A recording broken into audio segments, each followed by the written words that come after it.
Rangée, une cour déserte, la crèche Les Gaminoux a fermé ses portes après avoir été placée en liquidation judiciaire. La semaine dernière, j'ai reçu un appel téléphonique du mandataire judiciaire SCPBR m'annonçant donc que la crèche a été mise en liquidation judiciaire avec effet immédiat. J'ai dû réunir mon personnel de toute urgence jeudi à midi pour leur annoncer la nouvelle.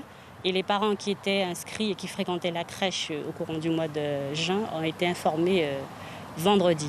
Avec l'annonce de cette décision actée le 25 juin, les parents des 40 enfants accueillis ici chaque jour ont immédiatement tenté de trouver une solution. Il y a certains qui n'étaient pas au courant et en fait ils venaient récupérer les affaires de leur enfant.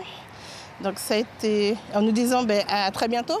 Donc nous on leur a dit non, ça va fermer. Et ça a été compliqué. Donc dans la panique, parce que les parents n'ont pas d'endroit, enfin n'ont pas de lieu pour faire garder leur enfant.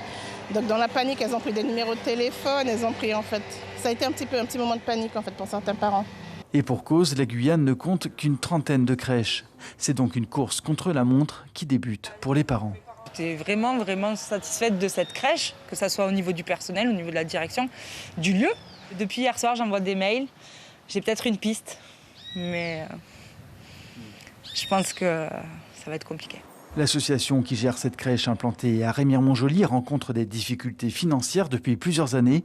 Pour survivre, son président explique avoir versé en priorité les salaires de ses employés au détriment des cotisations à l'URSSAF.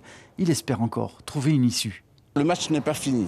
Moi, je tiens à dire aux salariés que je me bats pour que la structure ne ferme pas. C'est inédit pour nous, donc nous allons voir avec l'avocat est-ce qu'elle peut arrêter la procédure ou faire temporairement arrêter la procédure pour que nos bailleurs de fonds qui sont prêts à faire un geste, alors je ne sais pas à quelle hauteur, mais prêts à faire un geste pour que la structure continue à exister. La direction de l'établissement sera reçue dans quelques jours par la caisse d'allocation familiale. Suivez l'info sur Guyana Première, télé, radio et internet.